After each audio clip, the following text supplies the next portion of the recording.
Atlantic মহাসাগর পৃথিবীর দ্বিতীয় বৃহত্তম মহাসাগর, যার বিস্তৃতি প্রায় 85 মিলিয়ন বর্গ কিলোমিটার। এটি ইউরোপ ও আফ্রিকা মহাদেশকে উত্তর ও দক্ষিণ আমেরিকার কাছ থেকে পৃথক করে রেখেছে। আটলান্টিক নামটি এসেছে প্রাচীন গ্রিক পুরাণ থেকে অ্যাটলাস এর নামে, যে ছিল টাইটান দেবতা, এবং বিশ্বাস করা হতো যে সে আকাশ ধরে রেখেছে। এই মহাসাগরের নামের পেছনের এই পৌরাণিক যোগসূত্রই একে ঘিরে রহস্যকে আরও বাড়িয়ে তোলে। আটলান্টিক মহাসাগর দীর্ঘকাল ধরে বিশ্ব ইতিহাসে একটি গুরুত্বপূর্ণ সেতু বন্ধন হিসেবে কাজ করছে। প্রাচীন যুগে ফিনিশীয় ও কার্থেজীয় নাবিকরা এই সাগর পাড়ি দিয়ে নতুন ভূখণ্ডে পৌঁছানোর চেষ্টা করেছিল। এটি ইউরোপ ও আফ্রিকার পূর্ব উপকূল থেকে শুরু হয়ে আমেরিকা মহাদেশের পশ্চিম উপকূল পর্যন্ত বিস্তৃত। উত্তর আর্কটিক মহাসাগর থেকে শুরু হয়ে দক্ষিণে দক্ষিণ মহাসাগর পর্যন্ত এর প্রসারতা। আটলান্টিক মহাসাগরের আকৃতি অপেক্ষাকৃত দীর্ঘ ও সরু, যা অন্য মহাসাগরগুলোর তুলনায় একে ভিন্নতর করে তুলেছে। এটি পৃথিবীর কিছু গুরুত্বপূর্ণ স্রোত বহন করে, যেমন গালফ স্ট্রিম, যা উত্তর পশ্চিম ইউরোপে উষ্ণ জলবায়ু বজায় রাখতে সহায়ক ভূমিকা পালন করে। আটলান্টিক মহাসাগর জীববৈচিত্র্যে অত্যন্ত সমৃদ্ধ, কারণ এটি পৃথিবীর বিভিন্ন জলবায়ু অঞ্চলের মধ্যে বিস্তৃত। উত্তরের ঠান্ডা মেরু অঞ্চল থেকে শুরু করে বিষুবরেখার উষ্ণ জল, আবার দক্ষিণের গভীর সাগর পর্যন্ত। এই কারণে বিভিন্ন ধরনের সামুদ্রিক প্রাণী এখানে বসবাস করে। সাগরের উপরে, মাঝখানে ও তলদেশে বিভিন্ন স্তরের বাস্তুতন্ত্র গড়ে উঠেছে। এসব প্রাণীর অস্তিত্ব কেবল প্রাকৃতিক ভারসাম্য বজায় রাখে না, বরং বিশ্বের লক্ষ লক্ষ মানুষের জীবিকা, খাদ্য নিরাপত্তা ও ঔষধ গবেষণার উৎস হিসেবেও কাজ করে। এই সাগরে বাস করে বিশ্বের সবচেয়ে বড় প্রাণী নীল তিমি। এটি দৈর্ঘ্যে প্রায় 30 মিটার পর্যন্ত লম্বা হতে পারে এবং ওজনে 150 টনের মতো হয়। তিমির পাশাপাশি রয়েছে ডলফিন, বিশেষ করে বটলনোজ ডলফিন, যারা তাদের বুদ্ধিমত্তার জন্য বিশ্ববিখ্যাত। এছাড়া অর্কা বা কিলার হোয়েল এক ধরনের দন্তযুক্ত তিমি, যাকে শিকারী স্তন্যপায়ী হিসেবে সবচেয়ে শক্তিশালী ধরা হয়। অর্কা দলগতভাবে শিকার করে এবং সাগরের শীর্ষ খাদ্যচক্রে অবস্থান করে। আটলান্টিকের আরও একটি গুরুত্বপূর্ণ প্রাণী হল লেদারব্যাক কচ্ছপ, যা পৃথিবীর সবচেয়ে বড় সামুদ্রিক কচ্ছপ। এই প্রজাতি গভীর সাগর থেকে ডিম পাড়তে উপকূলে আসে, কিন্তু এখন বিপন্ন অবস্থায় রয়েছে।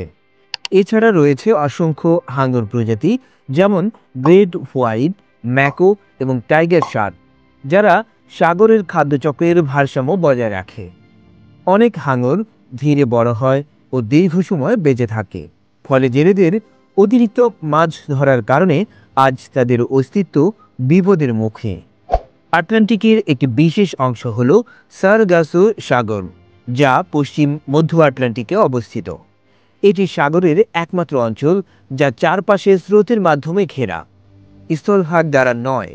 এখানকার পানিতে ভেসে থাকে সামুদ্রিক শৈবাল সারগাসম, যার মধ্যে অসংখ্য মাছ, কাঁকড়া, জলজ পোকা ও অন্যান্য ছোট প্রাণী বাস করে। এটি যেমন খাবারের উৎস, তেমনি অনেক সামুদ্রিক প্রাণীর জন্মস্থল ও আশ্রয়স্থল হিসেবে কাজ করে। পৃষ্ঠের নিচে গভীর পানিতে বাস করে অসংখ্য রহস্যময় প্রাণী, যাদের মধ্যে রয়েছে অ্যাঞ্জেল ফিশ, যারা শিকারকে আকৃষ্ট করার জন্য মুখ দিয়ে আলো জ্বালায়। গভীর সমুদ্রের অন্ধকারে তারা তাদের নিজস্ব আলো তৈরি করে টিকে থাকে। এছাড়া রয়েছে অক্টোপাস, স্কুইড, ঝিনুক, স্টারফিশ, বিভিন্ন ধরনের টাস্টুসিয়ন, যেটি চিংড়ি কাঁকড়ার মতো এক বিশেষ ধরনের প্রাণী, এবং অজস্র মাইক্রোস্কোপিক প্লাঙ্কটন, যাদের মাধ্যমে খাদ্য শৃঙ্খলের শুরু হয়। আটলান্টিক মহাসাগরের পাখিদের মধ্যে আলবার্ডস, গ্যানেট ও পাফিন অন্যতম। এই সব সামুদ্রিক পাখিরা হাজার হাজার কিলোমিটার দূরে উড়তে পারে। এবং তাদের জীবনচক্রের বড় অংশ সাগরের উপরেই কাটে। তীরবর্তী এলাকাগুলিতে পাওয়া যায় সিল ও সি লায়নের মতো স্তন্যপায়ী প্রাণী। আটলান্টিক মহাসাগরের বুকে ছড়িয়ে রয়েছে অনেক দ্বীপ ও দ্বীপপুঞ্জ, যেগুলো ভৌগোলিক ও সাংস্কৃতিক দিক দিয়ে গুরুত্বপূর্ণ। আইসল্যান্ড একটি উল্লেখযোগ্য দ্বীপ, যা আগ্নেয়গিরি ও গ্লেশিয়ারে পরিপূর্ণ এবং দুটি টেকটোনিক প্লেটের সংযোগস্থলে অবস্থিত। মধ্য আটলান্টিকে রয়েছে পর্তুগালের অধীনে থাকা অ্যাজোর্স ও মাদেইরা, যা আবহাওয়াবিদ্যা ও সামুদ্রিক পরিবেশ পর্যবেক্ষণে ব্যবহার হয়। বারমুডা দ্বীপপুঞ্জ বারমুডা ট্রায়াঙ্গেলের অংশ হিসেবে রহস্যের সঙ্গে যুক্ত, আর দক্ষিণ আটলান্টিকে অবস্থিত ফকল্যান্ড দ্বীপপুঞ্জ যুক্তরাজ্য ও আর্জেন্টিনার মধ্যে বিরোধপূর্ণ।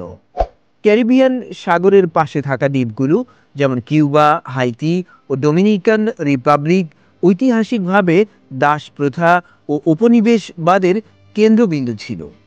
তবে এটি সবচেয়ে বেশি গুরুত্বপূর্ণ হয়ে ওঠে 15 শতকের এজ অব এক্সপ্লোরেশন বা আবিষ্কারের যুগে, যখন ইউরোপীয় নাবিকেরা যেমন Christopher Columbus, Vasco da Gama এবং জন ক্যাবট আটলান্টিক পেরিয়ে আমেরিকা, আফ্রিকা এবং এশিয়ার সাথে বাণিজ্যিক ও উপনিবেশিক সম্পর্ক স্থাপন করে।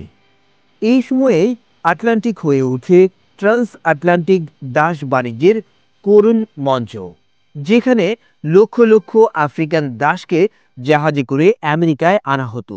এই মহাসাগরের তলদেশে দিয়ে বিস্তৃত রয়েছে গুরুত্বপূর্ণ সাবমেরিন কেবল, যা ইউরোপ, আমেরিকা ও আফ্রিকার মধ্যে ইন্টারনেট ও টেলিযোগাযোগের জন্য অপরিহার্য।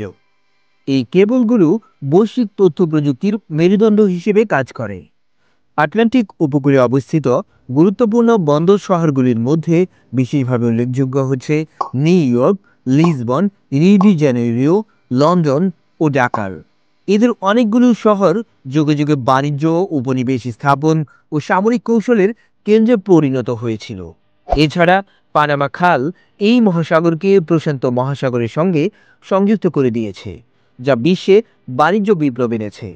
1800 ও 1900 শতাব্দীতে আটলান্টিক মহাসাগর ছিল উপনিবেশ স্থাপন, মুক্তিযুদ্ধ ও বিপ্লবের কেন্দ্রস্থল। আমেরিকান স্বাধীনতা সংগ্রাম, হাইতির দাস বিদ্রোহ এবং ল্যাটিন আমেরিকার স্বাধীনতা আন্দোলনের সময় এই মহাসাগরের উপর নির্ভর করে ইউরোপীয় শক্তিগুলো সৈন্য ও সরঞ্জাম পাঠাত।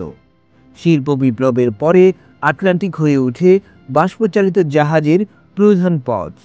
বিশ্বযুদ্ধের সময়, বিশেষত দ্বিতীয় বিশ্বযুদ্ধে, আটলান্টিক মহাসাগর এক ভয়ঙ্কর যুদ্ধক্ষেত্র হয়ে ওঠে।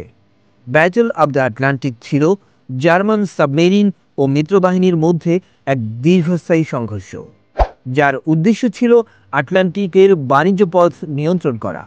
বহু জাহাজ ডুবে যায়, অসংখ্য প্রাণহানি ঘটে এবং এটি যুদ্ধের ফলাফলের উপর গুরুত্বপূর্ণ প্রভাব ফেলে। দ্বিতীয় বিশ্বযুদ্ধ পরবর্তী সময়েও আটলান্টিক তার কৌশলগত ও রাজনৈতিক গুরুত্ব বজায় রাখে।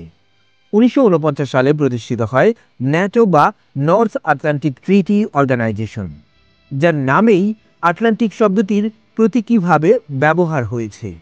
আটলান্টিক মহাসাগরের অন্যতম রহস্য হল বারমুডা ট্রায়াঙ্গল। এই অঞ্চলটি মায়ামি, বারমুডা ও পুয়ের্তো রিকোকে সংযুক্ত করে একটি কাল্পনিক ত্রিভুজ তৈরি করে। শত বছর ধরে এই এলাকায় বহু জাহাজ ও বিমান নিখোঁজ হয়েছে। কেউ বলেন এর পেছনে রয়েছে প্রাকৃতিক চৌম্বকীয় ক্ষেত্রের অস্বাভাবিকতা, কেউ আবার বিশ্বাস করেন এটি এলিয়েন বা অন্য জগৎ থেকে আসা শক্তির কাজ।